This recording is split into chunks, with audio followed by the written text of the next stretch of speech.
अयोध्येप्रकरणी मध्यस्थी होईल असं सुप्रीम कोर्टाच्या 5 सदस्यीय घटनापीठानं स्पष्ट केलंय। तसंच मध्यस्थीसाठी न्यायमूर्ती खलिफुल्ला यांच्या अध्यक्षतेखाली त्रिसदस्यीय समिती स्थापन केली आहे। 8 आठवड्यात या समितीनं आपला अहवाल कोर्टासमोर सादर करायचा आहे।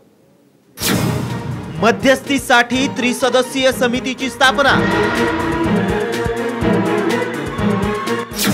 अयोध्या प्रकरणी तोडगा काढण्याचा प्रयत्न।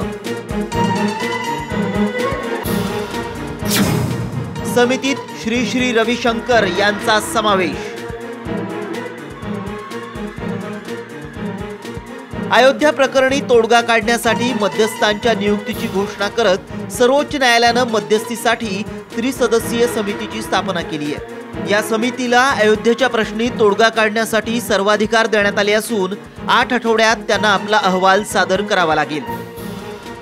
अयोध्येच्या प्रश्नावर तोडगा काढण्यासाठी कोर्टानं न्यायमूर्ती खलिफुल्ला यांच्या अध्यक्षतेखाली त्रिसदस्यीय समिती स्थापन केली आहे। यात आध्यात्मिक गुरु श्री श्री रविशंकर आणि ज्येष्ठ वकील श्रीराम पंचू यांचा देखील समावेश करण्यात आला है।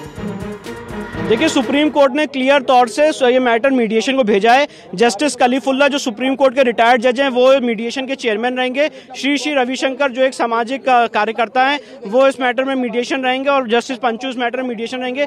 ये मामला फैजाबाद में होगा। 8 हफ्ते के अंदर मीडिएटर को अपनी रिपोर्ट सुप्रीम कोर्ट के सामने सबमिट करनी है। बहुत अच्छा कदम है और स्वागत योग्य है। हम सुप्रीम कोर्ट के इस आर्डर का बहुत तहे दिल से स्वागत करते हैं। अथराइज व्यक्ति जो है वो कोर्ट के लोग हों, जज लोग हों तो अच्छा है। उसमें श्री रविशंकर को दो लोग जज हैं, श्री रविशंकर भी हैं, चलेगा, कोई दिक्कत नहीं। अयोध्या प्रकरणावरील मध्यस्थतेची कारवाई कॅमेऱ्यासमोर करण्यात यावी असे आदेशही सुप्रीम कोर्टाने दिलेत। तसंच मध्यस्थीची ही प्रक्रिया पूर्णपणे गोपनीय ठेवली जाणार आहे। मध्यस्थतेच्या कारवाईवर कोर्टाने काय म्हटलंय पाहूयात। राम जन्मभूमीचा वाद हा मध्यस्थांमार्फत सोडवण्यात यावा।